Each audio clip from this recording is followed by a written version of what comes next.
Hey, what's up guys, nothingwire.com, and we are at the launch of the Oppo Find 7 here in India. So it's the latest flagship from the Chinese company and they bank on it heavily. The Oppo N1 was very popular and one of the most innovative cameras to come out in 2013, and Oppo promises this guy would be another innovator. So let's check out. Now the first thing it has many firsts that Oppo promises at least. So first of all, you have a 5.5-inch screen. Now okay, that's not a first in India, but it has a quad HD resolution, 2560 by 1440 pixels. That's very crisp, and that's probably a first in India, and I don't know if not on the world. Now that gives rise to a 538 ppi of color density, which is incredible. Now Oppo promises again that you'll be able to see every detail on this display. Now we're gonna check that out while we give you the demo of the display. This also has an IMAX screen, another thing, a synaptic technology that would make your touch responses that much more faster and accurate. And then it also has a very nice skyline breathing light is what they call, that's basically a hi-fi way of giving you the notification. So whenever notification comes, this part actually lights up like on the skyline. Basically that's how the name came. The body is a mixture of metal plus very high quality plastic, carbon fiber, and then your glass. So the front has a pretty glossy glass, but I don't see much smudges and fingerprints on there. So it is a good enough glass, does not attract much of fingerprint, and even when I do this, you see it does not retain much of those. Apart from that, the back side is carbon fiber. You have the black and the white model available. The black only comes with this very nice 3D kind of a texture. Then the most premium of the three materials is a titanium alloy that they give on this frame on the side. Now this obviously gives the device a very that durability, but then it also is a very good heat radiator, so the device is not expected to retain much heat inside, which is good for the housing and the circuits inside.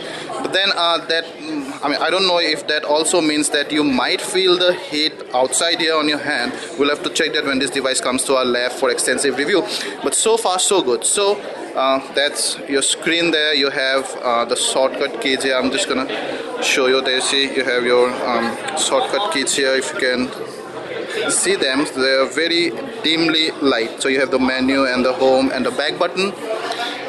Then on top you have your earpiece, and then your 5MP camera. It's an autofocus camera. On the side you have the power button. Below you have the micro USB 2.0 port along with the mouthpiece. On the right side you have the volume rocker, and then on top you have the 3.5mm jack. Behind you have the 13MP autofocus camera, and it has also many features that are unique, and we're going to talk about this just in a while. You have a second noise cancelling mic on top of that. It's accompanied by dual LED flash, Oppo branding there, and then your speaker grill. Now the back flap can be removable, but not by your fingers or such. You have this slight little pin kind of a stuff here there, see.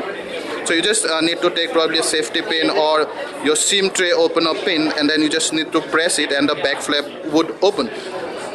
So this guy is now tied up, so we cannot show you the back flap, but inside it has the 3000 mAh battery and a micro SIM card slot and a micro SD card slot that supports up to 128 GB of external storage.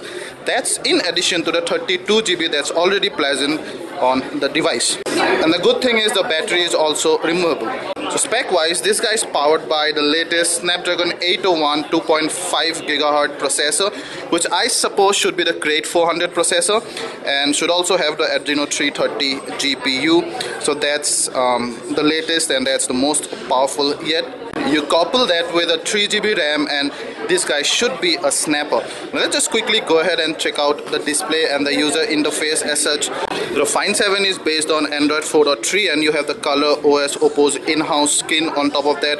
It's version 1.2, which is latest. So your notification tab comes in front of the lock screen. There you can see you can clear all notifications just by tapping that button, and then your quick function toggle bar We'll unlock this and then you get to the home screen. Do that and you can add up to 9 home screen there. Now you can also make any of them your primary home screens. Then we're gonna take a look at this notification bar again. There you see. Very easily you can get to the quick function toggle bar. You can also go to the main settings from here. We'll come back to the settings, so long press anywhere and then you can delete the widgets and long press on an empty space to add more usual stuff like your FX and themes and widgets and wallpapers and whatnot. And then that's your menu. It basically does the same thing. Long press on the home button will take you to Google Now. Long press on the menu button will take you to the recent app menu. You have this one button and you can clear all the notifications there quickly. The app dock is customizable, of course. You can drag that onto any icon to create a folder. Yeah, and that's your app collection. So I've just changed the wallpaper to give you a better view of all the icons and what's written below it and other stuff, the text basically. So the dialer and other stuff, many Apple's in-house app plus your Google usual Android apps. You see you have a Google dedicated folder that has all your usual apps. You have a few games also, mostly free. Gameloft, you have some tools like your sound recorders and compass and all those stuffs, and then you also have a security service there, guest modes and permission monitor. And let's check out the dialer. There, see, it's pretty big dialer and much like the usual Color OS interface, so you would not see much deviation from the normal Color OS user interface, which is good in a way because we like that it's not very over the board, but it's good on eye and it's pleasing. Then you have calendar, weather, notes, that's your music app. There's no music as such, but if there were, then you would see this gramophone there playing, and that's about it. You can also go and add your equalizers and stuff. Now we comes to one of the most important feature of the phone, that's the 13 MP back camera. Now this 13 MP camera has some interesting features. First of all, let's check out the UI. So it's the usual UI. You can switch between your front and back camera here. The front camera is 5 MP autofocus, as I told you.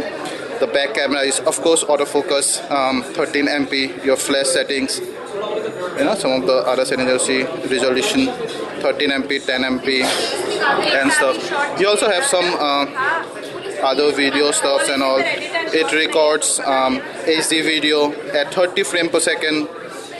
It also records a slow motion 120 FPS 720p videos. So let's quickly go ahead and click this. They say it's very fast. It's very fast, very fast. See?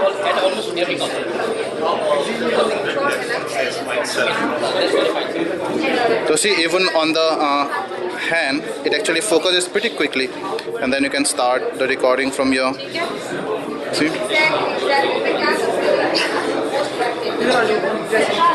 Very fast focusing. Yeah? You can simply zoom in and then just tap there to focus. It's usual detail, but then of course it's a digital zoom, so you cannot expect the same level of detail as you would expect when you do not have the zoom on basically. But during the video recording also you can click snaps. Let's quickly go ahead and check out some of the snap qualities. So that's how we go to the gallery. So there you see, it's pretty good. And if you see the details level, there is grain because it's pretty low light out here, but still I guess it's acceptable for a 13 MP camera. You see? So this is without the zoom.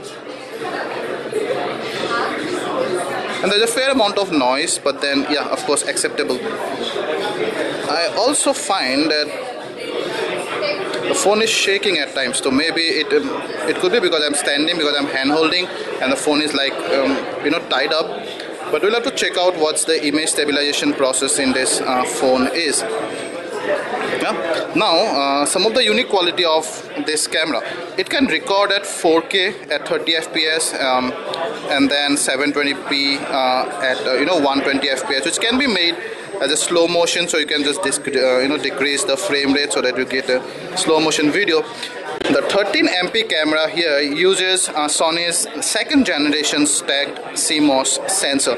Now that just might be the Exmor RS sensor that Sony uses on their own devices, but second generation could just mean that this is one of the first cameras to employ that particular sensor. It has a max aperture of f/2.0, which is quite fast.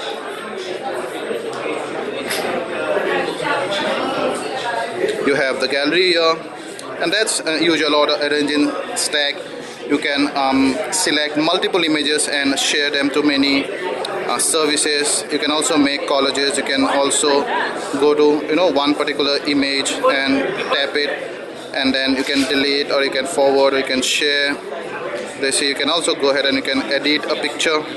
You have all these options of editing. I'm not gonna go too detailed in this first look. Yeah, so, and the usual tools, system tools and security tools that Oppo provides. So that's the Oppo 7. It's a beautiful phone, albeit a little heavy at 173 grams, but then you have that mix of titanium alloy somewhere, so that adds to the weight, plus the 5.5 inch very crisp and bright display.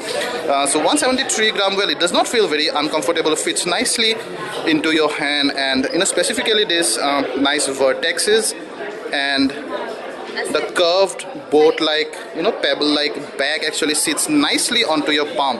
So this guy is gonna be available in India next month for an MRP of 37,990.